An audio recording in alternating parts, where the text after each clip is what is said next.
Eu estava com a mala na mão, parada em frente à porta do quarto de hóspedes.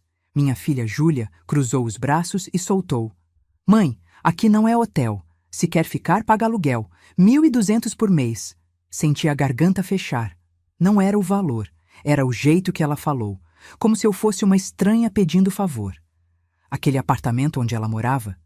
Eu dei R$ 180.000 de entrada. Vendi minha casa, a casa que seu pai e eu construímos tijolo por tijolo, para ajudar ela a ter um lugar dela. E agora, 2 anos depois, eu era tratada como invasora. Engoli seco. Não ia chorar na frente dela. "Tudo bem", eu disse, com a voz mais firme que consegui. "Eu resolvo isso." Peguei minha mala, passei por ela e fui para a cozinha. Júlia ficou parada no corredor, com aquela cara de quem esperava que eu implorasse. Mas eu não ia implorar. Não dessa vez. Sentei na banqueta da cozinha americana, aquela que eu mesma escolhi quando ajudei ela a mobiliar o apartamento. A torneira pingava. Ping, ping, ping. Eu sempre falava para ela consertar, mas ela nunca ligava. Abri a carteira. No fundo, atrás do cartão do SUS e de um cupom vencido da farmácia, tinha um cartão de visita amarelado. Fazia 12 anos que eu não olhava para aquilo. Beatriz Sampaio, diretora executiva, Grupo Almeida Investimentos. Passei o dedo em cima do nome. Meu nome. Mas um nome que minha filha nunca conheceu de verdade. Peguei o celular. Minha mão tremia um pouco. Não de medo, de raiva entalada. Digitei o número. 3 toques. "Alô? Rogério, sou eu, a Beatriz." Do outro lado, silêncio. Depois, aquela voz grave que eu conhecia há 30 anos. "Bea, meu Deus, Beatriz Sampaio. Pensei que você tinha sumido do mapa." "Quase", eu respondi, olhando para o teto para segurar as lágrimas. "Rogério, eu preciso de um favor." "Qualquer coisa, você sabe disso." "Preciso de um lugar para ficar, só por uns dias, até eu me organizar." Ele nem hesitou. "Tenho um flat corporativo vazio. Mando o motorista te buscar amanhã, 9 da manhã, pode ser?" "Pode." Desliguei. Respirei fundo. O cheiro de café velho ainda estava no ar. Júlia sempre deixava a garrafa térmica suja na pia. Levantei, lavei a xícara que ela tinha usado no café da manhã e deixei secar no escorredor. Não sei por que fiz isso. Talvez porque, mesmo machucada, eu ainda era mãe. Ainda cuidava sem pensar. Júlia apareceu na cozinha, mexendo no celular. "Mãe, você vai mesmo embora?" "Vou." "Para onde?" "Para um lugar onde me respeitam." Ela bufou, como se eu tivesse sendo dramática. Não sabia que eu estava sendo literal. Passei a noite naquele sofá da sala, enrolada numa manta fina. Júlia trancou a porta do quarto dela. Ouvi o barulho da chave girando na fechadura. Fiquei olhando para o teto, ouvindo o som dos carros lá fora. Me perguntei quando foi que eu virei tão pequena nos olhos da minha própria filha. Quando foi que ser mãe passou a significar peso. Eu não queria brigar. Eu só queria voltar a ser tratada como gente. Às 6 da manhã, levantei, dobrei a manta, arrumei minha mala, tomei um café rápido, pão com margarina, nada de especial. Júlia ainda dormia. Às 9 em ponto, a campainha tocou. Desci. O porteiro olhou para mim com aquela cara de espanto que eu nunca vou esquecer. "Dona Beatriz, tem uma limusine esperando a senhora." Júlia desceu de pijama, cabelo bagunçado, olhos ainda inchados de sono. Olhou para a limusine preta, para mim, de novo para a limusine. "Mãe, que carro é esse?" O motorista, uniformizado, abriu a porta traseira e disse em voz alta: "Bom dia, doutora Sampaio. O doutor Rogério está aguardando a senhora." Júlia congelou. Quem diabos era a doutora? "Sampaio?" Coloquei minha mala no porta-malas e entrei na limusine. Júlia ficou parada na calçada, boca aberta, ainda segurando o celular na mão. "Mãe, espera. Que história é essa de doutora?" Olhei para ela através do vidro escuro. Por um segundo, quase desci. Quase expliquei tudo ali mesmo. mas alguma coisa dentro de mim disse: não, deixa ela pensar. Depois a gente conversa, filha. O motorista fechou a porta. O carro deslizou pela rua, silencioso como um barco. Júlia ficou para trás, cada vez menor no retrovisor. Encostei a cabeça no banco de couro macio. Meu estômago estava embrulhado, metade alívio, metade culpa. Eu estava fazendo a coisa certa? Ou estava sendo dramática, como ela sempre dizia? O motorista, um senhor de uns 50 anos, olhou pelo retrovisor. A senhora está bem, doutora Sampaio? Estou sim, obrigada. Qual seu nome? Seu Valdir, doutora. Trabalho para o doutor Rogério faz 15 anos. 15 anos. Repeti, meio para mim mesma. Fazia 12 que eu tinha saído da empresa. O tempo passou tão rápido. Valdir sorriu. A senhora é lenda lá no grupo. Tem gente nova que ainda fala da doutora nas reuniões. A doutora Beatriz não aceitaria isso. A doutora Beatriz sempre dizia.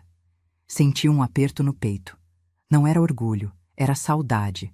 Saudade de ser vista, de ser respeitada, de ter um nome que não fosse só mãe. Olhei pela janela. A cidade passava, padaria abrindo, gente esperando o ônibus, motoboy acelerando no sinal amarelo. Vida normal. A vida que eu escolhi viver quando larguei tudo. 25 anos eu fui diretora de recursos humanos do Grupo Almeida Investimentos. Salário: R$ 45 mil por mês. Coordenava uma equipe de 18 pessoas. Viajava para São Paulo, Rio, às vezes até para o exterior. Larguei tudo aos 53. Meu marido, o Renato, tinha sido diagnosticado com câncer no pâncreas. Estágio 3. Júlia tinha 15 anos e estava se preparando para o vestibular. Eu tinha duas escolhas: contratar alguém para cuidar dele ou estar presente. Escolhi estar presente. Renato morreu 3 anos depois. Júlia entrou na faculdade de administração. Ironia, né? A filha da executiva estudando administração, mas sem saber que a mãe tinha sido uma das mais respeitadas do mercado. Eu nunca contei. Não quis que ela se sentisse pressionada. Não quis que ela achasse que precisava ser como eu. Então fui só a mãe, a viúva, a dona de casa, a mulher comum. Mas agora, sentada naquela limusine, com a bolsa no colo e o celular vibrando com mensagens de Júlia, eu percebi uma coisa. Eu não me escondi para proteger ela. Eu me escondi porque tinha medo.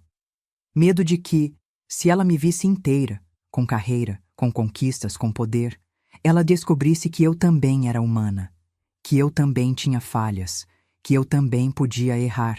E mães não podem errar, né? Pelo menos é isso que a gente acredita. O celular vibrou de novo. Mensagem de Júlia. Mãe, me liga. Por favor. Não respondi. Não ainda.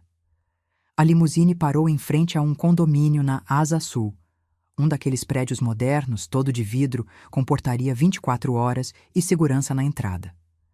Valdir desceu, pegou minha mala, o porteiro me cumprimentou com um aceno respeitoso. Doutora Sampaio, o doutor Rogério está aguardando no flat 804. Entrei no elevador.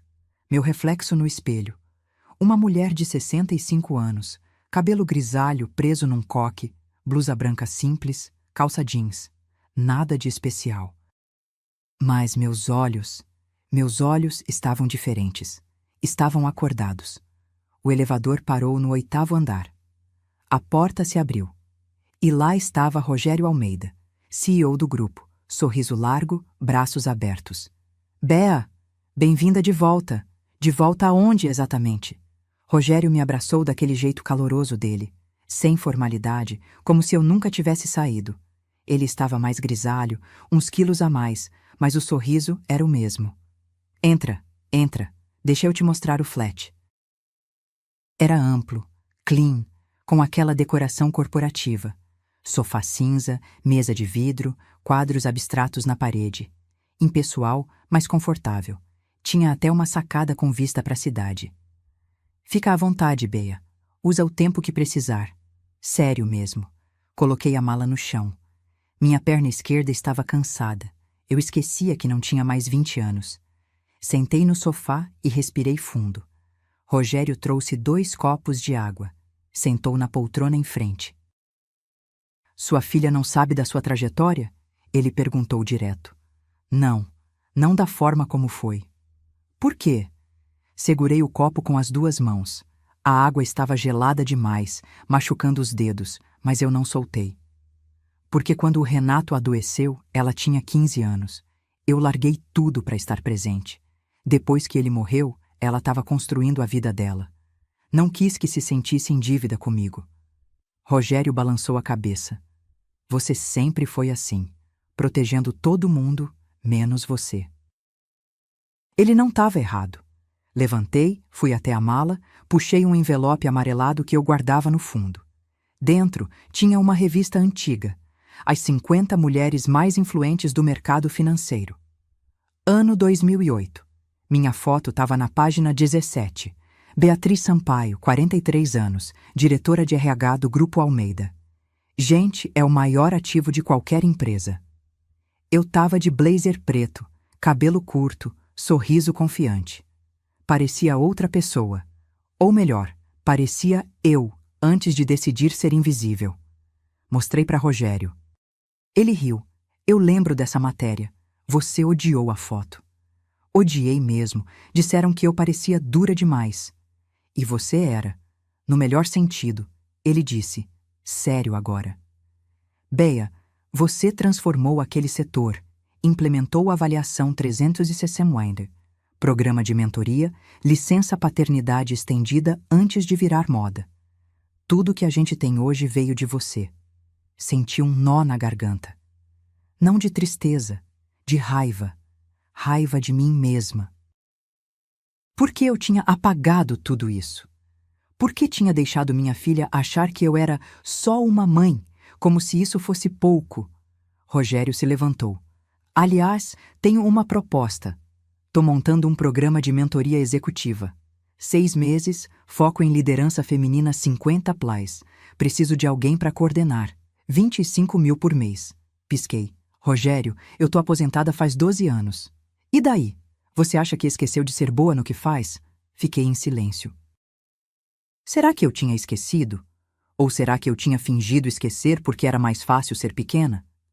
Pensa com carinho, tá? Ele disse, me entregando um cartão novo. Beatriz Sampaio, consultora sênior. Segurei o cartão. Meu nome. Meu de verdade. Rogério foi embora. Fiquei sozinha no flat, sentada na sacada, vendo o sol descer atrás dos prédios. O céu estava laranja, aquele laranja de fim de tarde de Brasília. O celular vibrou. Júlia de novo. Mãe, eu te procurei no Google. Meu coração acelerou. Por que você nunca me contou? Digitei devagar. Porque eu quis te proteger, mas acho que eu só me escondi. Ela não respondeu na hora. Fiquei olhando os 3 pontinhos aparecendo e sumindo. Aparecendo e sumindo. Finalmente, você era executiva. Ganhava quanto? 45 mil por mês. E os 180 mil que você me deu eram meus, da minha aposentadoria. Silêncio. Depois, mãe, eu preciso te ver. Amanhã? Amanhã. Desliguei o celular. Peguei aquela revista velha de novo. Olhei para a foto. Gente é o maior ativo de qualquer empresa. Era isso que eu dizia. Mas será que eu tinha tratado a mim mesma como ativo? Ou como descarte? Deitei na cama do flat. Lençóis brancos, travesseiro firme. Fechei os olhos. E pela primeira vez em anos, eu não senti culpa por estar num lugar que era só meu. Mas será que Júlia ia me perdoar por ter mentido a vida toda? Júlia chegou no flat às 3 da tarde. Eu tinha passado a manhã inteira revirando papéis velhos, contra-cheques antigos, certificados de cursos, fotos de eventos corporativos. Cada documento era uma prova de uma vida que eu tinha enterrado. Quando a campainha tocou, minha boca estava seca. Abri a porta. Ela estava de moletom, sem maquiagem, olhos vermelhos. Tinha chorado. Muito. Oi, mãe. Oi, filha. Ficamos paradas ali, sem saber se nos abraçávamos ou não. Foi ela quem deu o primeiro passo. Me abraçou forte, apertado, e começou a chorar no meu ombro. Eu sou uma idiota ingrata. Júlia. Não, mãe, deixa eu falar. Ela se soltou, limpou o rosto com a manga do moletom e entrou. Sentou no sofá, mãos tremendo. Eu sentei do lado dela, mas deixei um espaço. Não queria pressionar. Eu passei a noite inteira lendo sobre você, ela começou. Achei entrevistas, matérias, até um vídeo seu num seminário de 2010. Você falava sobre liderança, sobre valorizar pessoas. E eu te tratei como lixo. Você não me tratou como... Tratei sim, ela gritou, e tampou a boca na mesma hora. Desculpa. Eu só... Mãe, eu não sabia. Eu juro que não sabia quem você era. E agora que sabe, mudou alguma coisa? Ela parou. Olhou para mim com aqueles olhos iguais aos do Renato. Castanhos, fundos, honestos quando queriam ser. Mudou tudo. Porque eu percebi que eu nunca te vi de verdade. Para mim, você sempre foi a mãe, a viúva, a mulher que ficou em casa. Eu achava que você não tinha feito nada da vida. Aquilo doeu, mas era verdade. E verdade dói mais que mentira mal contada. E sabe de onde veio essa ideia?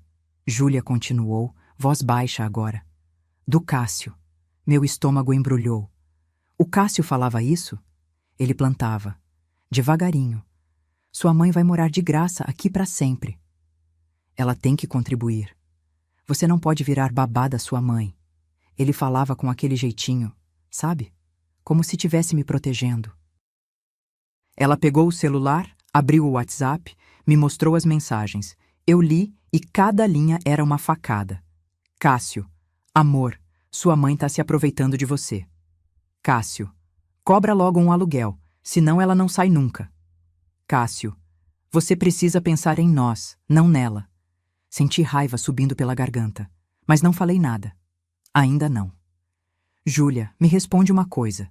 Quem paga as contas desse apartamento? Ela desviou o olhar.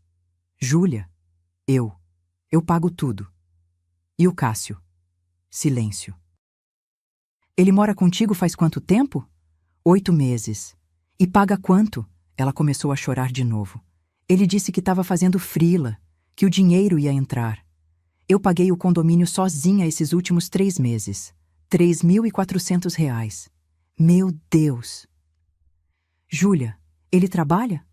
Não sei, mãe. Ele sai de casa, volta, fica no computador, joga videogame até tarde, às vezes some o dia todo e não explica onde foi. Respirei fundo. Precisava ter calma. Júlia já estava frágil demais. Filha, você autorizou algum documento com seu nome recentemente? Empréstimo, cartão, alguma coisa? Não. Por quê? Só me responde. Você confia nele? Ela olhou para mim, e naquele olhar eu vi a verdade. Ela não confiava, mas tinha medo de admitir. Eu não sei mais em quem confiar, mãe. Segurei a mão dela. Estava gelada. Então confia em mim. Me deixa te ajudar. Ela assentiu. Peguei meu celular. Liguei para Rogério. Rogério, preciso de um favor. Você ainda tem contato com aquele investigador particular que a gente usava para background check? Tenho. Por quê? Preciso checar alguém. Discretamente.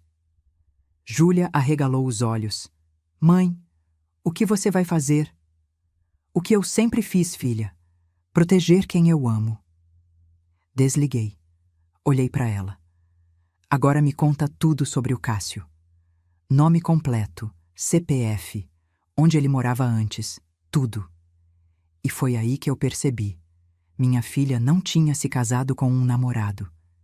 Tinha se casado com um parasita. Levei Júlia até a cozinha do flat. Fiz um chá de camomila, daqueles de saquinho mesmo, nada sofisticado. Ela segurou a caneca com as 2 mãos, igual fazia quando era criança, e voltava da escola com frio. Cássio Henrique Tavares, ela disse, voz baixa. 32 anos. CPF eu tenho anotado porque ele pediu uma vez para eu pagar uma compra online para ele. Ele pediu para você pagar? Disse que o cartão dele estava bloqueado. Anotei tudo num caderninho que achei na gaveta. Nome, CPF, endereço antigo. Júlia foi me contando aos poucos, entre um gole e outro de chá. Ele morava num apartamento alugado na Asa Norte. Dizia que era programador freelancer. Conheci ele num app de relacionamento. Faz 1 ano. 1 ano. 8 meses morando junto. Rápido demais. Júlia, você conheceu a família dele? Não. Ele disse que a família é do interior de Goiás, que eles são meio distantes, que ele não gosta de falar sobre isso. Bandeira vermelha número 1. E amigos? Você conheceu amigos dele? Ela pensou. Não. Ele sempre dizia que os amigos eram de internet, de jogos online. Bandeira vermelha número 2. Filha, ele tem alguma coisa registrada no seu nome? Conta conjunta, cartão adicional, alguma coisa? Não, acho que não. Acha ou tem certeza? Ela hesitou. Mãe, ele me pediu para ser avalista de um empréstimo, mas eu não assinei nada. Só dei meu CPF para ele simular no banco. Meu coração disparou. Quando isso? Faz uns 2 meses. E você viu o resultado dessa simulação? Não. Ele disse que não passou. Larguei a caneta. Olhei para ela. Júlia, você tem a senha do seu banco? Tenho. Entra agora. Vai em empréstimos e financiamentos. Olha se tem alguma pendência. Ela pegou o celular com a mão tremendo. Desbloqueou. Entrou no app do banco. Foi clicando, clicando e parou. O rosto dela ficou branco. Mãe, tem um empréstimo consignado de R$35 mil. No meu nome. O chá dela virou na caneca, molhando a mesa. Ela nem percebeu. Foi aprovado há 45 dias, parcelas de R$1.200 por mês.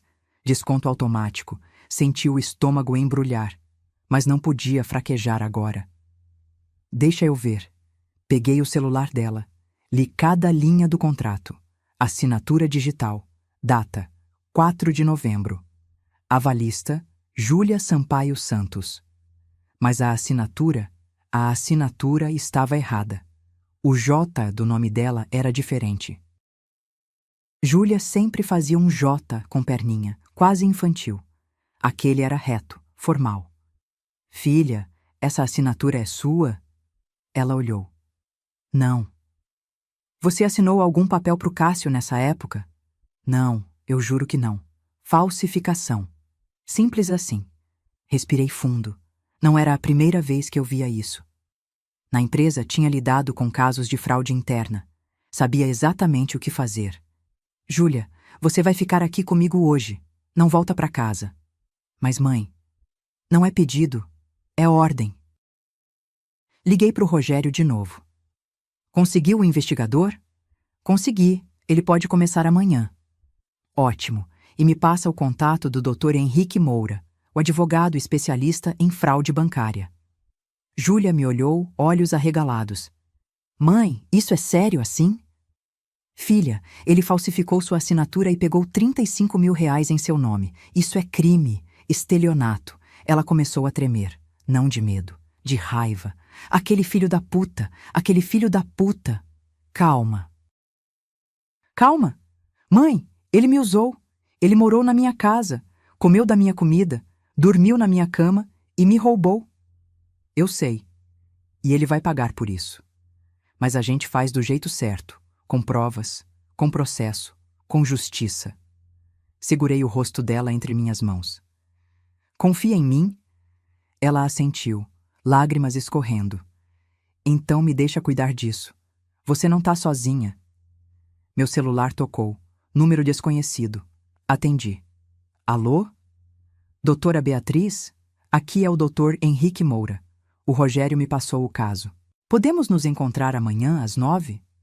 Podemos. Desliguei. Olhei para Júlia. Amanhã a gente começa a consertar isso. Hoje você descansa. Mas tinha uma coisa que eu ainda não sabia. Cássio não ia aceitar perder o controle assim tão fácil. Júlia dormiu no quarto do flat. Eu fiquei na sala, acordada até tarde, com o notebook aberto. Rogério tinha me mandado o contato do investigador particular, Um tal de Mauro Lins, ex-policial civil, discreto e eficiente. Mandei um e-mail com tudo: nome completo do Cássio, CPF, endereço antigo, foto que peguei do Instagram de Júlia. Pedi sigilo total. Às 6 da manhã, meu celular vibrou. E-mail de resposta. Assunto: relatório preliminar. Cássio Henrique Tavares Abri. Minha pressão subiu só de ler as primeiras linhas.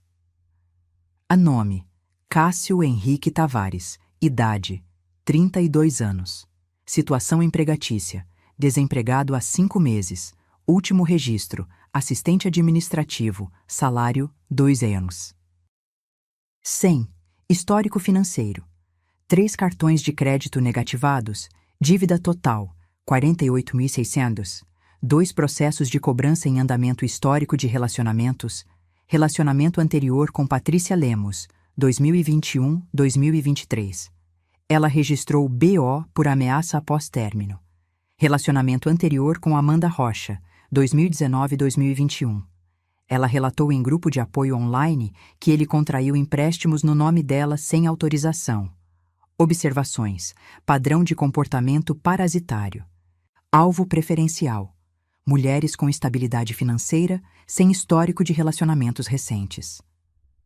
Fechei o notebook. Minha mão estava apertando o mouse com tanta força que as juntas dos dedos ficaram brancas.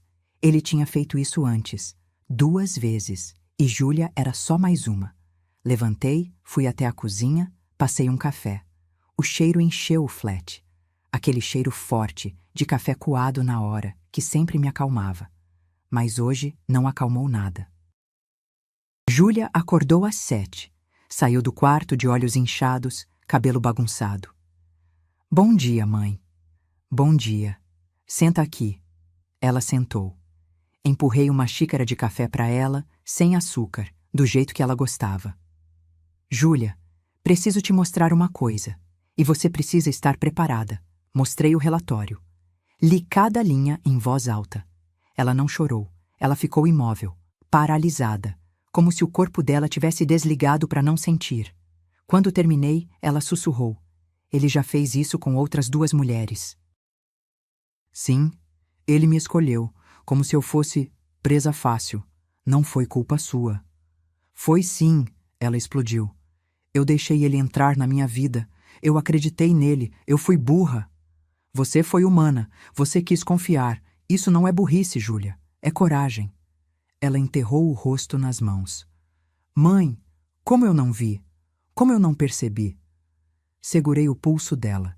Senti a pulsação acelerada, quente. Porque ele é bom no que faz. Gente assim sabe exatamente onde pressionar. Sabe como criar necessidade, dependência. Você não foi a primeira.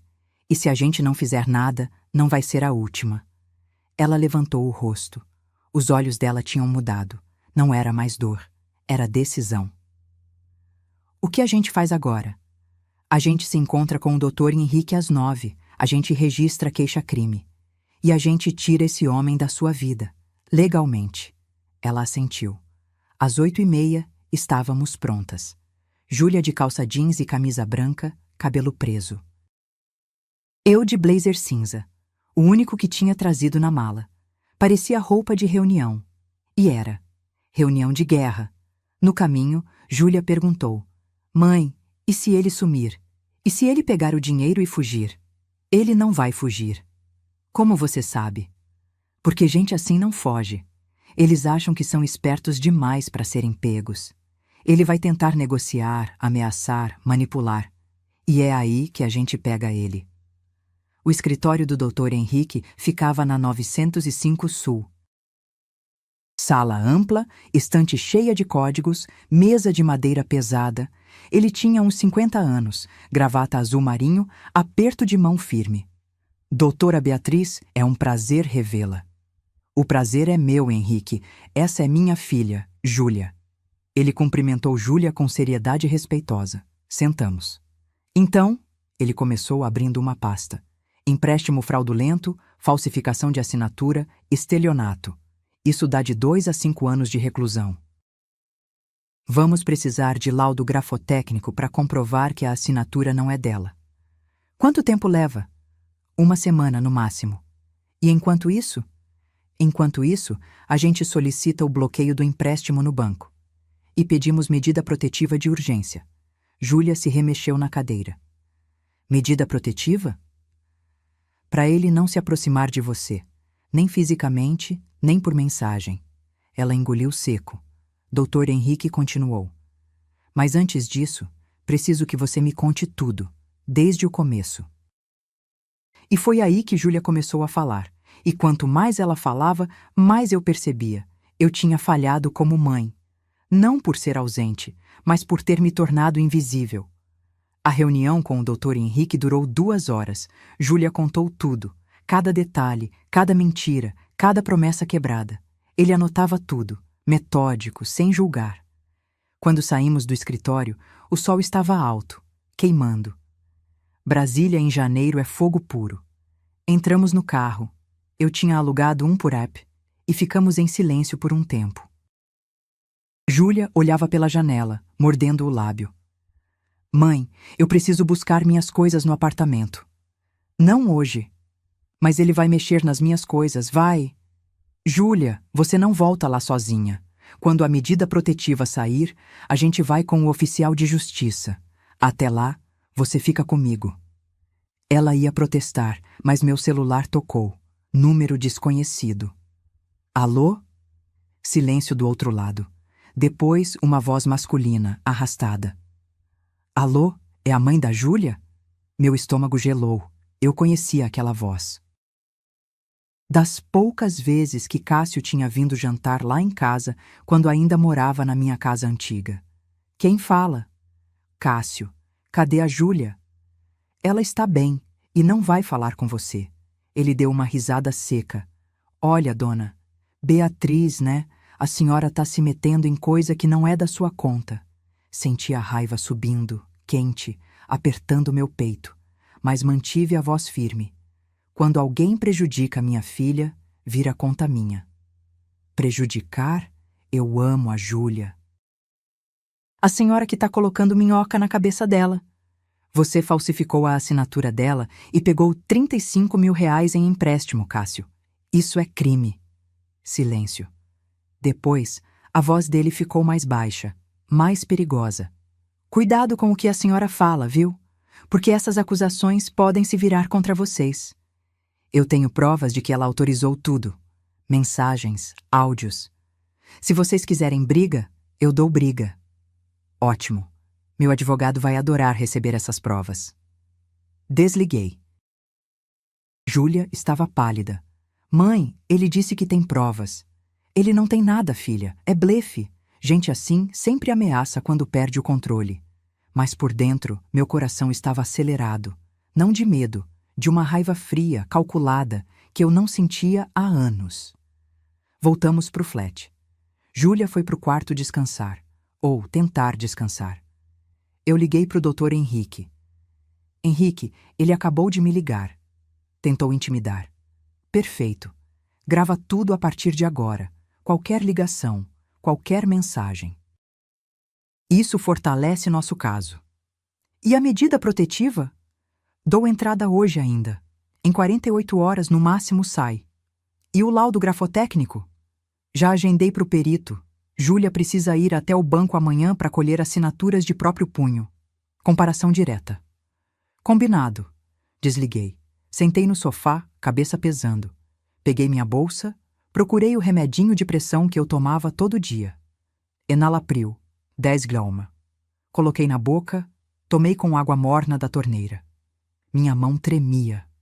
Não era o remédio. Era raiva. Raiva de um homem que tinha machucado minha filha. Raiva de mim por não ter percebido antes. O celular vibrou. Mensagem de Cássio no WhatsApp. Ele tinha conseguido meu número. Dona Beatriz, vamos conversar como adultos. Sem advogado, sem drama. Eu devolvo o dinheiro e a gente esquece isso. Respondi. Não há conversa. Há processo. 3 pontinhos. Ele estava digitando. A senhora está cometendo um erro. Eu conheço gente. Sei onde vocês moram. Sei tudo sobre vocês. Tirei print da mensagem. Enviei para o Dr. Henrique. Ele respondeu em segundos. Ameaça direta. Vou incluir no processo. Isso acelera a medida protetiva. Bloqueei o número de Cássio. Respirei fundo. Júlia saiu do quarto. Mãe, ele te mandou mensagem, né? Eu vi a notificação no meu celular. Ele me bloqueou, mas deve ter adicionado você. Já bloqueei ele, e o Dr. Henrique já está usando as ameaças contra ele. Ela sentou do meu lado. Encostou a cabeça no meu ombro, como fazia quando era pequena e tinha pesadelo. Mãe, eu tô com medo. Eu sei, filha, mas medo não é covardia. É sinal de que você tá viva. E a gente vai atravessar isso juntas. Ela segurou minha mão. A mão dela estava gelada, mesmo com o calor de Brasília. Fiquei ali, olhando para a parede, sentindo o peso da cabeça dela no meu ombro. E pensei, quantas mulheres passavam por isso sozinhas? Quantas não tinham para onde ir? Quantas engoliam o medo porque não tinham rede de apoio? Eu não ia deixar minha filha ser mais uma estatística. Nem que eu tivesse que virar leoa de novo. Na manhã seguinte, fomos ao banco. Agência da 506 Sul, aquela com ar-condicionado sempre gelado demais. Júlia estava nervosa, roendo a unha, mania antiga que voltou com o estresse. O gerente, seu Antônio, um senhor de uns 50 e poucos anos, nos recebeu numa salinha reservada. Apertou minha mão com firmeza quando me apresentei. Doutora Beatriz Sampaio? A senhora trabalhou no Grupo Almeida, não foi? Trabalhei sim. Meu irmão era do financeiro lá.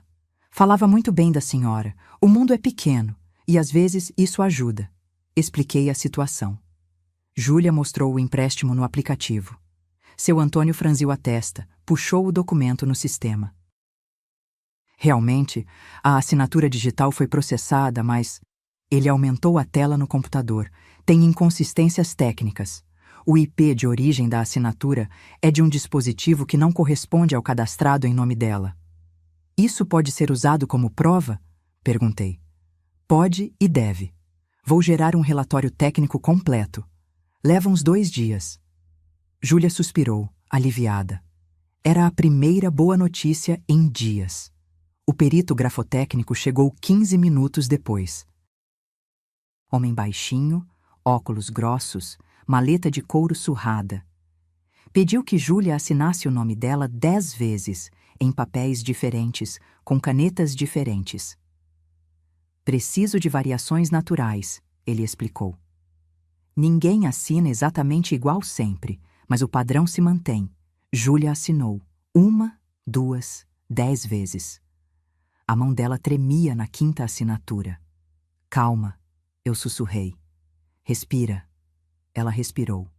Terminou. O perito comparou com a assinatura do contrato de empréstimo. Balançou a cabeça. Claríssima falsificação. A pressão da caneta é diferente, a inclinação é forçada e o S do sobrenome tem uma curva que ela nunca faz. Laudo fica pronto em 3 dias. Saímos do banco com uma pasta cheia de documentos. Júlia segurava tudo contra o peito, como se fossem armadura. No caminho de volta, paramos num restaurante por quilo. Comida simples, self-service, arroz, feijão, carne acebolada. Júlia pegou pouco. O estômago ainda estava embrulhado. Você precisa comer, filha. Eu sei, mas não desce. Forcei ela a comer pelo menos um pouco de arroz com ovo. Ela comeu devagar, mastigando como se cada garfada pesasse. Mãe, quando isso vai acabar? Logo. A medida protetiva sai hoje ou amanhã. O laudo em 3 dias. Depois é só questão de processo. E se ele não aceitar? Ele não tem escolha. A lei não pergunta se ele aceita. Ela empurrou o prato. Eu ainda não acredito que ele fez isso comigo. Eu achava que ele gostava de mim. Talvez ele gostasse do jeito dele, mas gostar não dá direito de destruir. Voltamos pro flat às 2 da tarde. Júlia deitou no sofá, exausta. Eu liguei a TV no mudo, só para ter algum movimento na sala. O celular do Dr. Henrique tocou às 4. Doutora Beatriz, A medida protetiva foi deferida. Cássio não pode se aproximar de Júlia num raio de 200 metros. Nem ligação, nem mensagem, nem rede social. Violação disso dá prisão. Quando ele é notificado? Amanhã de manhã. Oficial vai até o apartamento. Desliguei e respirei. Primeira vitória. Contei para Júlia. Ela fechou os olhos, lágrimas escorrendo para o lado. Obrigada, mãe. Não precisa agradecer. Eu sou sua mãe. É para isso que eu existo. A noite caiu. Pedi comida japonesa. Aqueles combinados simples de salmão e Filadélfia. Júlia comeu um pouco mais dessa vez. Estávamos assistindo uma série boba quando o celular dela vibrou. Ela olhou e congelou. Mãe, o que foi? Ela me mostrou a tela. Mensagem de um número desconhecido. Júlia, sou eu. Troquei de chip. A gente precisa conversar. Eu te amo. Por favor, não faz isso comigo. Eu posso mudar. Senti minha mandíbula travar. Bloqueia. Agora. Mas mãe... Júlia, bloqueia. Ela bloqueou. Mas a gente sabia. Ele ia tentar de novo, e de novo, até ser obrigado a parar. Enviei print da mensagem para o Dr. Henrique. Ele respondeu. Violação da medida antes mesmo de ser notificado. Péssimo para ele. Ótimo para nós. Júlia foi para o quarto. Eu fiquei na sala, luz apagada, olhando pela janela. A cidade piscava lá embaixo.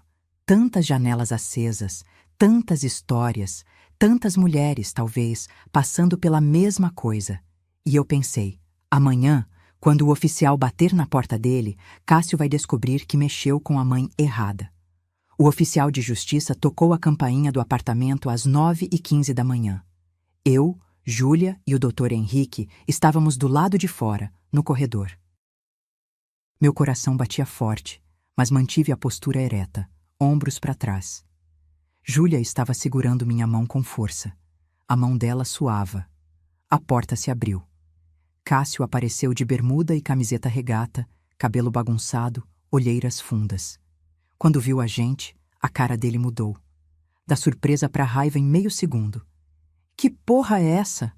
O oficial, um homem alto de uniforme azul marinho, estendeu o papel. Cássio Henrique Tavares? Sou eu. E daí?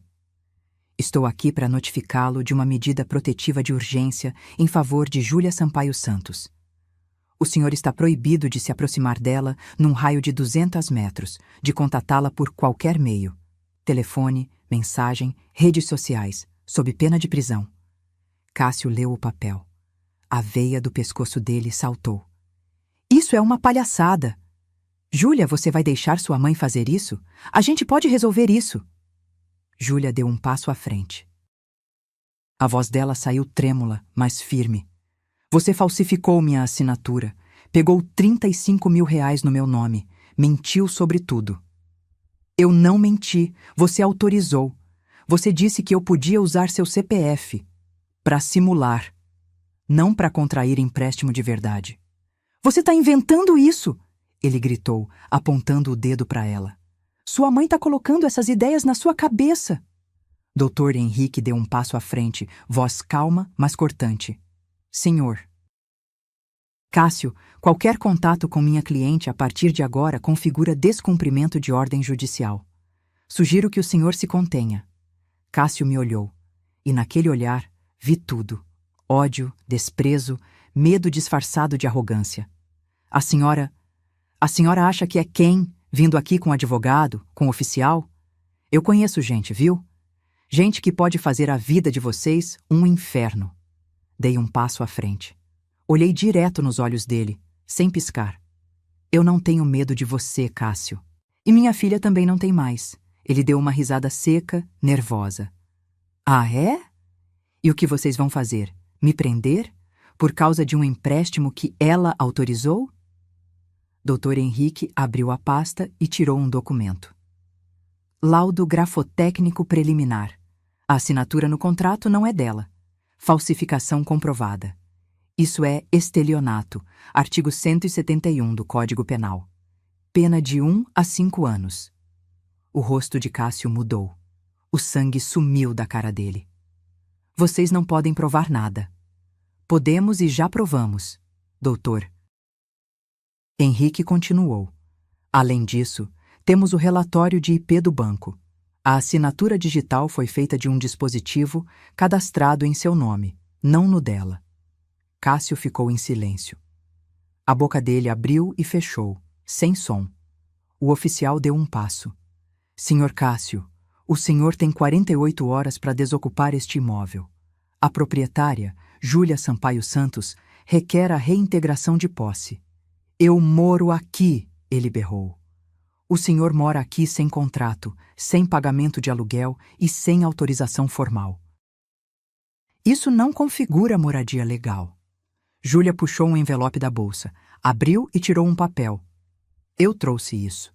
É um e-mail que você mandou há 6 meses dizendo que ia ficar só mais um pouco até se organizar. Você mesmo admite que era temporário. Cássio arrancou o papel da mão dela.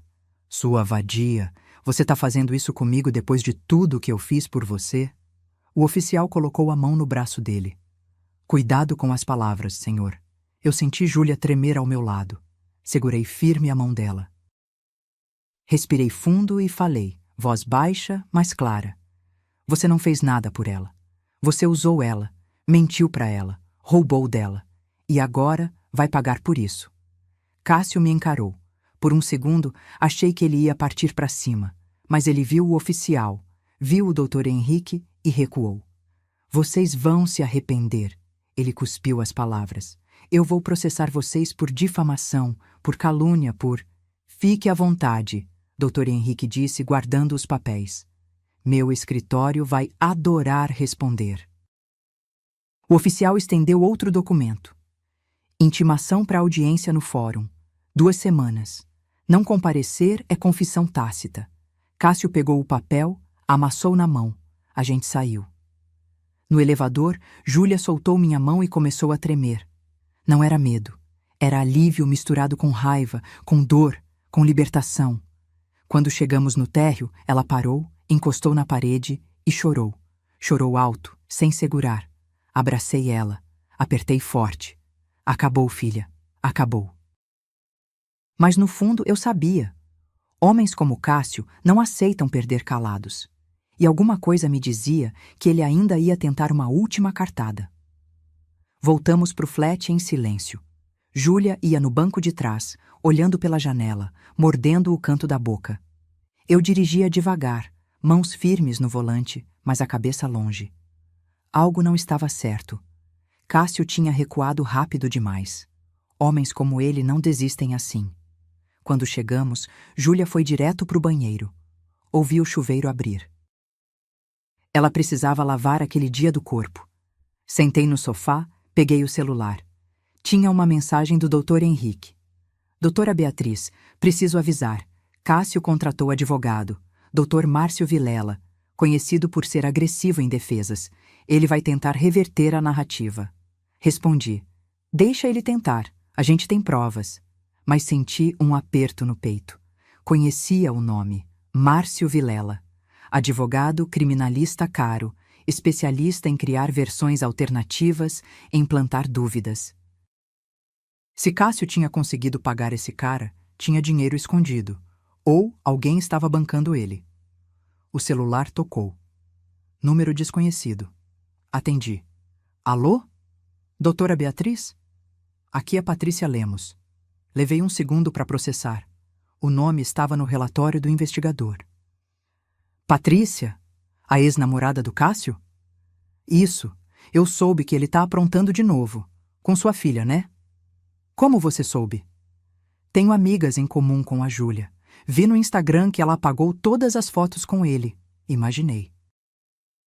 Minha cabeça começou a trabalhar rápido. Patrícia, você denunciou ele na época? Fiz BO por ameaça, mas não fui em frente, tive medo. Ele dizia que conhecia gente perigosa, que ia estragar minha vida. Eu acreditei. E ele fez alguma coisa financeira com você? Silêncio. Patrícia? Ele pegou meu cartão de crédito, fez compras de quase 8.000 reais. Quando descobri, ele disse que ia pagar de volta. Nunca pagou. Engoli porque achei que era mais fácil deixar pra lá do que brigar. Você tem provas? Tenho. Faturas, mensagens dele prometendo devolver. Guardei tudo. Meu coração acelerou. Patrícia, você toparia testemunhar num processo contra ele? Ela hesitou. Eu tenho medo dele. Eu entendo, mas se a gente não fizer nada, ele vai continuar fazendo isso com outras mulheres. Quantas mais vão sofrer? Respiração do outro lado, longa. Depois. Tá, eu testemunho, mas só se tiver proteção legal. Você vai ter, pode confiar em mim. Passei o contato dela pro doutor. Henrique, ele respondeu rápido. Excelente. Isso estabelece padrão criminoso. Vai pesar muito contra ele. Júlia saiu do banheiro de roupão, cabelo molhado. Mãe, quem ligou? Patrícia, a ex-namorada do Cássio. Ela vai testemunhar contra ele. Júlia sentou, olhos arregalados. Ela passou pela mesma coisa? Pior. Ele a ameaçou. Roubou 8.000 reais. Ela engoliu com medo. Meu Deus. Filha, você não foi a primeira. E se a gente não parar ele, não vai ser a última. Ela pegou minha mão. Eu quero que ele pague, mãe. Por mim, por ela, por todas. Naquela noite, sentei no notebook e escrevi tudo. Cronologia completa. Como Cássio entrou na vida de Júlia. As mentiras, o empréstimo, as ameaças. Cada ponto documentado, cada prova anexada. Às 11 da noite, o celular de Júlia vibrou. Ela olhou e ficou pálida. Mãe! O que foi? Ela me mostrou. Mensagem de Instagram, conta fake, sem foto. Você vai se arrepender de ter ferrado comigo. Eu sei onde sua mãe mora. Sei onde você tá. Vocês não vão ter paz. Tirei print. Enviei pro Dr. Henrique e pra Polícia Civil. Júlia estava tremendo. Ele sabe onde a gente tá? Não sabe. É intimidação. Ele tá desesperado. Mas tranquei todas as portas. Fechei as janelas. Liguei pro síndico do prédio e avisei. Ninguém sobe sem autorização. Ninguém. Júlia dormiu comigo naquela noite. Na mesma cama, como quando ela era pequena e tinha medo de tempestade. Fiquei acordada até tarde, olhando pro teto, ouvindo a respiração dela. E pensei. Eu passei 25 anos construindo carreiras, liderando equipes, resolvendo crises corporativas. Mas nada, absolutamente nada, tinha me preparado para isso. Para proteger minha filha de um homem que se escondia atrás de charme e mentiras. Mas eu ia proteger. Nem que fosse a última coisa que eu fizesse. Porque mãe não desiste. Mãe luta. 2 semanas passaram devagar. Júlia voltou a trabalhar. Ela era analista financeira num banco, ironia do destino. Eu aceitei a proposta de Rogério e comecei o programa de mentoria. 25.000 por mês. Dignidade de volta, mas a audiência no fórum estava marcada para aquela quinta-feira, 9 da manhã. Na noite anterior, Júlia não conseguiu dormir. Eu ouvi ela andando pela sala às 3 da madrugada. Levantei, fiz chá de melissa. Vem cá, senta comigo. Ela sentou, enrolada num cobertor, olhos fundos. Mãe, e se o juiz não acreditar na gente? Ele vai acreditar. A gente tem laudo, tem testemunha, tem provas técnicas. Mas e se o advogado dele inventar alguma coisa? E se ele disser que eu menti? Segurei o rosto dela entre minhas mãos. Júlia, olha para mim. A verdade não muda. Mentira precisa de memória perfeita. Verdade só precisa ser contada. Ela assentiu, mas o medo ainda estava lá, atrás dos olhos. No dia seguinte, acordamos cedo. Vesti meu blazer cinza, o mesmo da reunião com o doutor Henrique. Júlia colocou uma blusa branca de manga comprida e calça social preta. Parecíamos executivas. Parecíamos prontas. Mas no carro, Júlia vomitou. Parei no acostamento. Ela desceu, dobrou o corpo e vomitou tudo, nervoso puro. Desculpa, mãe. Não pede desculpa. Respira. Dei água para ela, papel toalha. Esperei ela se recompor. Quer voltar? A gente pode remarcar. Não. Eu preciso fazer isso. Preciso olhar na cara dele e falar a verdade. Chegamos no fórum às 8h40. Doutor. Henrique já estava lá, pasta debaixo do braço, gravata azul escura. Prontas? Prontas, eu respondi. Entramos na sala de audiências. Espaço pequeno, mesa para o juiz, cadeiras para os advogados, banco para os envolvidos. Cheiro de papel velho e ar-condicionado sujo. Cássio já estava lá, de camisa social branca, calça jeans escura, cabelo penteado para trás. Parecia outra pessoa, parecia confiável, nojento como ele era bom em fingir. Ao lado dele, Dr. Márcio Vilela. Terno cinza caro, abotoaduras de ouro, postura arrogante. Cássio olhou para Júlia. Ela desviou o olhar. Eu não desviei. Encarei ele até que ele abaixasse os olhos primeiro. O juiz entrou. Dr. Gustavo Linhares, 50 e poucos anos, rosto sério, óculos de leitura pendurados no pescoço. Bom dia. Vamos começar. Dr. Henrique, a palavra é sua. Dr. Henrique se levantou. Excelência, trata-se de caso de estelionato mediante falsificação de assinatura. Minha cliente, Júlia Sampaio Santos, teve sua assinatura forjada em contrato de empréstimo consignado no valor de R$35 mil. Trago laudo grafotécnico, relatório técnico do banco e depoimento de testemunha que comprova padrão criminoso do réu. Ele apresentou tudo, documento por documento. O juiz lia em silêncio, sobrancelhas franzidas. Dr. Márcio Vilela se levantou. Excelência, meu cliente nega veementemente as acusações. Alega que houve autorização verbal da senhorita Júlia e que a assinatura digital foi feita com consentimento dela. Trata-se de desentendimento amoroso sendo transformado em caso criminal. A autorização verbal não tem validade legal. Dr. Henrique cortou. Mas cria precedente de intenção. Vilela rebateu. O juiz ergueu a mão. Silêncio. Quero ouvir a vítima. Senhorita Júlia, por favor. Júlia se levantou. As pernas dela tremiam. Eu segurei a mão dela por baixo da mesa, apertei forte e soltei. Ela caminhou até o centro da sala. Senhor juiz, eu nunca autorizei aquele empréstimo. Eu dei meu CPF para ele simular. Só simular. Quando descobri que ele tinha assinado no meu nome, tentei resolver sozinha. Mas ele me ameaçou. Disse que tinha contatos, que ia destruir minha reputação. Vilela interrompeu. Excelência, não há provas dessas ameaças. Dr. Henrique abriu o celular. Há sim, mensagens, prints, conta fake criada após medida protetiva, tudo documentado. O juiz olhou, leu. A expressão dele mudou. Senhor. Cássio, o senhor criou conta falsa para entrar em contato com a vítima após ordem judicial? Cássio gaguejou. Eu só queria conversar. Descumpriu ordem judicial.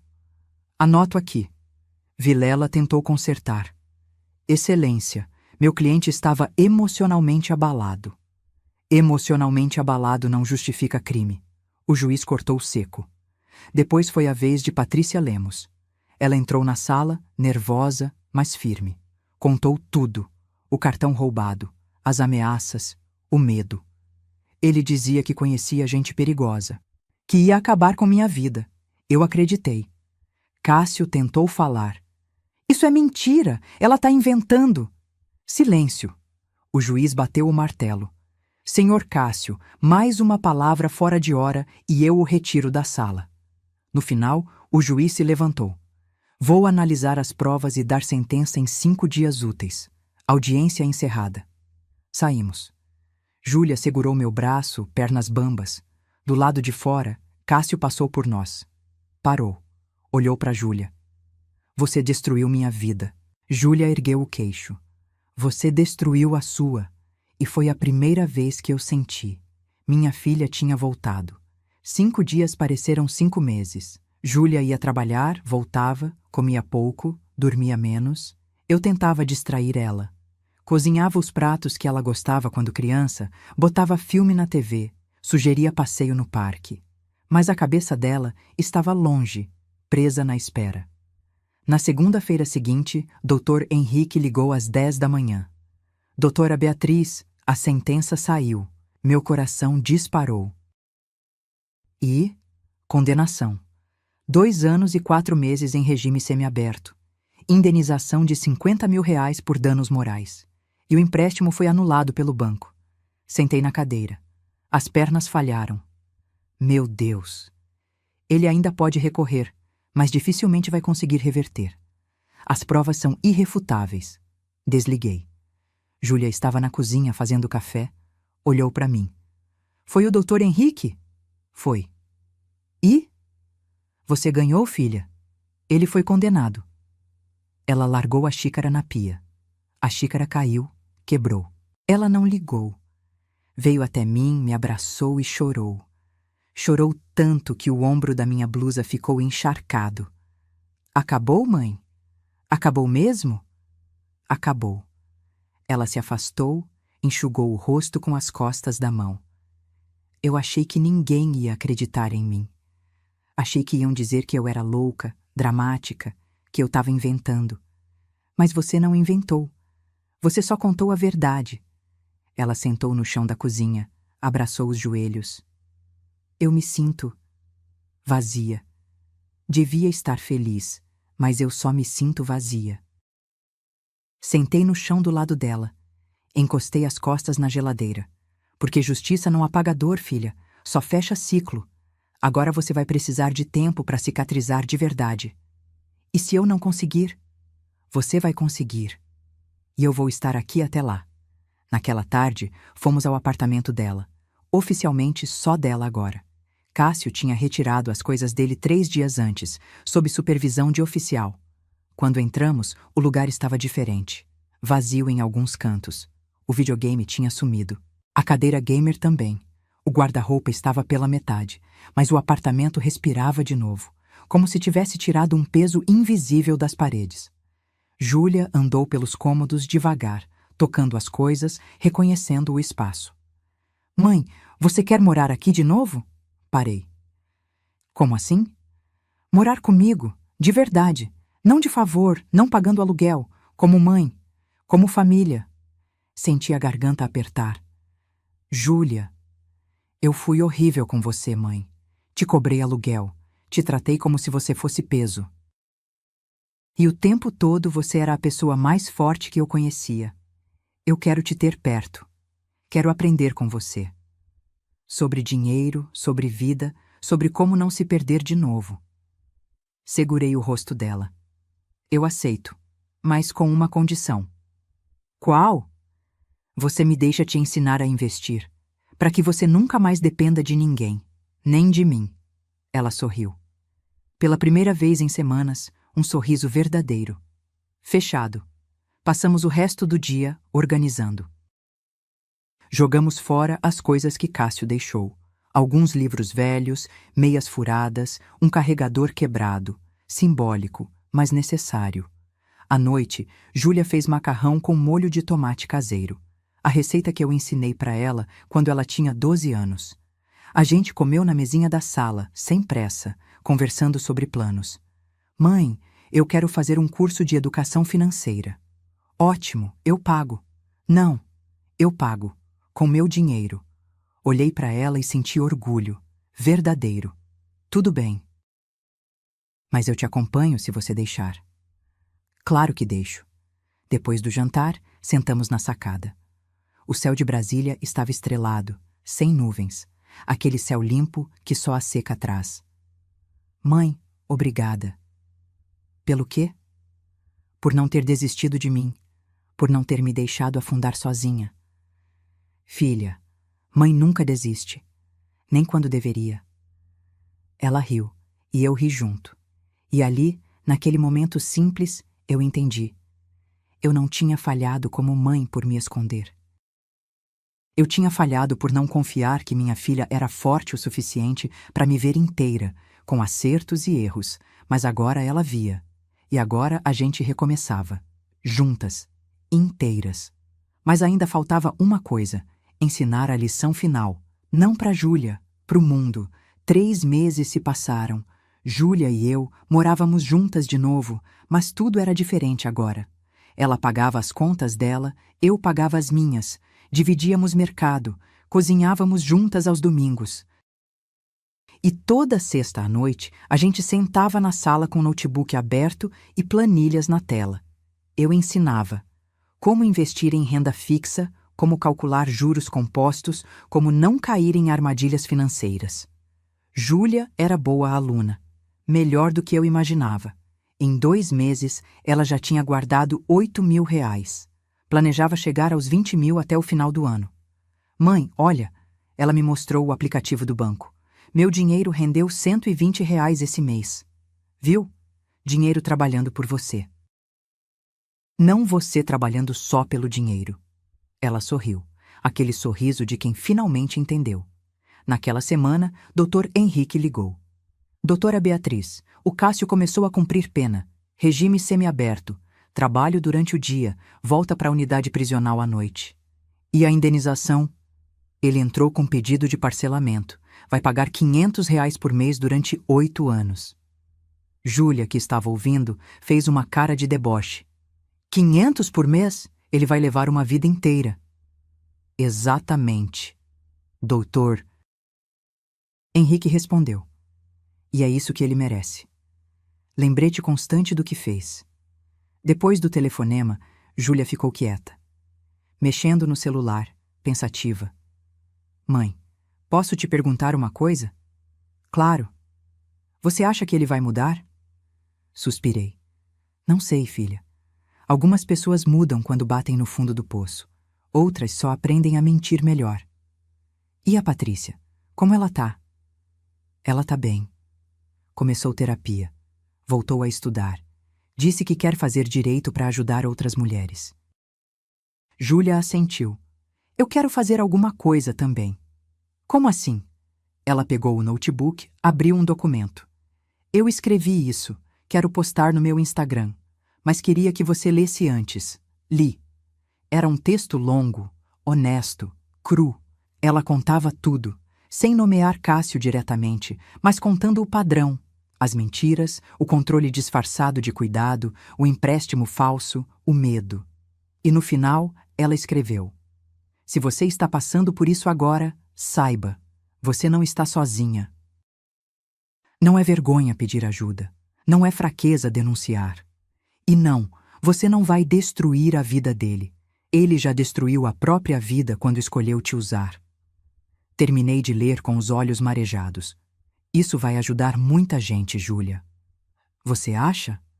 Tenho certeza. Ela postou no mesmo dia. Em 24 horas, o post tinha 3.000 compartilhamentos. Dezenas de mulheres mandaram mensagem privada contando histórias parecidas. Algumas agradecendo, outras pedindo ajuda. Júlia criou uma lista de contatos. Advogados, psicólogos, casas de apoio. Passou para cada uma.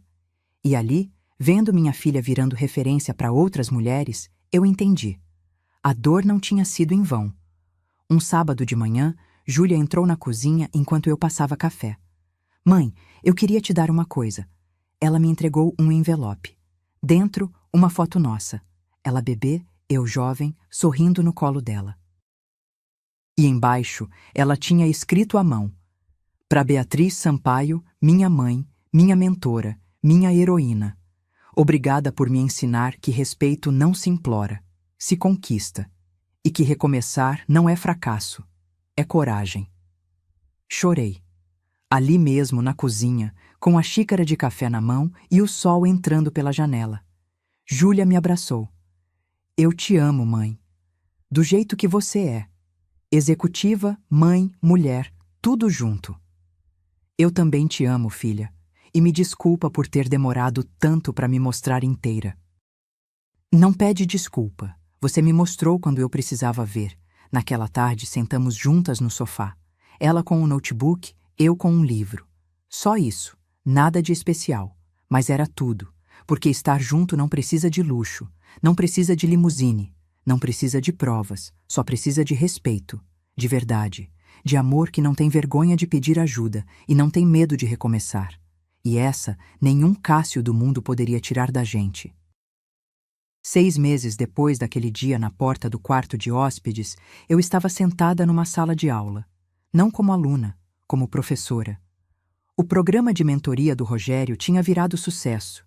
15 mulheres acima dos 50 anos, todas recomeçando carreiras, aprendendo a se reposicionar no mercado. Eu coordenava tudo. E Júlia? Júlia tinha sido promovida no banco, gerente de contas. Salário de R$ 6.500. Investia 500 todo mês. Já tinha 15 mil guardados. Naquela quinta-feira, depois da aula, voltei para casa. Nosso apartamento, agora decorado do nosso jeito. Foto minha da revista emoldurada na parede da sala. Não por vaidade, por lembrança. Lembrança de que eu sempre fui inteira. Só tinha esquecido. Júlia chegou do trabalho às 7, cansada, mas sorrindo. Mãe, adivinha? Fechei 3 contas grandes hoje. Vou bater a meta do trimestre. Sabia que você ia conseguir. Ela jogou a bolsa no sofá, foi direto para a cozinha, pegou água na geladeira. Ah, e uma cliente perguntou se eu conhecia alguma mentora executiva. Passei seu contato. Obrigada, filha. Não precisa agradecer. Você é boa no que faz. As pessoas precisam saber disso. Jantamos juntas. Arroz, feijão, bife acebolado. Comida simples, gostosa, feita com tempo. Depois do jantar, Júlia pegou o celular. Mãe, olha isso. Era uma mensagem de uma seguidora do Instagram dela. Júlia, obrigada por ter compartilhado sua história. Eu estava num relacionamento igual. Li seu post, tomei coragem, denunciei. Hoje estou livre. Obrigada por me salvar. Júlia tinha lágrimas nos olhos. Sabe quantas mensagens assim eu recebo por semana? Umas 20. 20 mulheres, mãe. Você virou referência, filha. Isso não é pouca coisa. Não sou eu sozinha, é a gente. Você me ensinou a não ter vergonha de pedir ajuda. Eu só tô passando isso pra frente. Naquela noite, fiquei na sacada, olhando a cidade. Brasília à noite é bonita do jeito dela. Luzes espalhadas, céu grande, silêncio que a gente aprende a gostar. Pensei em tudo. No dia em que Júlia me cobrou aluguel. Na limusine, no flat, no processo, nas noites de choro, nas vitórias pequenas, nas grandes, e percebi, aquele dia horrível tinha sido um presente disfarçado, porque me obrigou a parar de me esconder. Me obrigou a lembrar quem eu era antes de ser só mãe. Me obrigou a ensinar minha filha que mulher não é metade. É inteira, com carreira, com dor, com força, com medo, com tudo. Júlia apareceu na sacada, cobertor nos ombros. Mãe, você tá bem? Tô ótima. Pensando no quê? Em você, em mim, em como a gente chegou até aqui. Ela encostou a cabeça no meu ombro. Foi difícil, né? Foi. Mas valeu a pena. Mãe, posso te perguntar uma coisa? Sempre. Você se arrepende de ter largado a carreira naquela época? Para cuidar do papai e para ficar comigo? Pensei. Respirei fundo. Não me arrependo de ter cuidado dele, nem de ter ficado com você, mas me arrependo de ter me apagado no processo. De ter achado que ser mãe significava deixar de ser eu. E agora? Agora eu sei que dá para ser as duas coisas, e que não tem vergonha nenhuma em recomeçar. Júlia sorriu. Você é foda, mãe. Ri. Você também, filha. Ficamos ali, em silêncio, vendo a cidade respirar. E eu pensei na frase que tinha dito no primeiro dia do programa de mentoria. Respeito não se implora, se conquista, e às vezes reconquista. Aquele dia, quando minha filha me cobrou aluguel, foi o pior e o melhor da minha vida. Pior porque me mostrou que eu tinha falhado em ensinar sobre limites, sobre valor próprio, sobre o que significa ser mulher completa.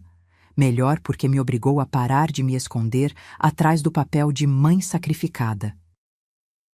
Hoje, Júlia não me vê mais como só mãe. Ela me vê completa, executiva, mentora, sobrevivente, mulher. Tudo junto. E eu finalmente entendi. A herança que deixo para ela não são os 180 mil reais que dei de entrada no apartamento. É a coragem de recomeçar. É a força de pedir ajuda. É a dignidade de não aceitar migalhas. É saber que amor verdadeiro não te diminui, te expande. E isso, nenhum empréstimo falso, nenhum relacionamento tóxico, nenhuma porta trancada pode tirar. Naya, Sirius e você? Já passou por algo parecido? Já precisou recomeçar do zero? Deixa aqui nos comentários sua história. E se esse vídeo te tocou de alguma forma, deixa aquele like e se inscreve no canal. Tem muitas histórias assim vindo por aí. Ah, e me conta, de onde você está assistindo? Qual cidade? Qual país? Adoro saber que essas histórias chegam longe. Um beijo no coração. E lembra, você é mais forte do que imagina.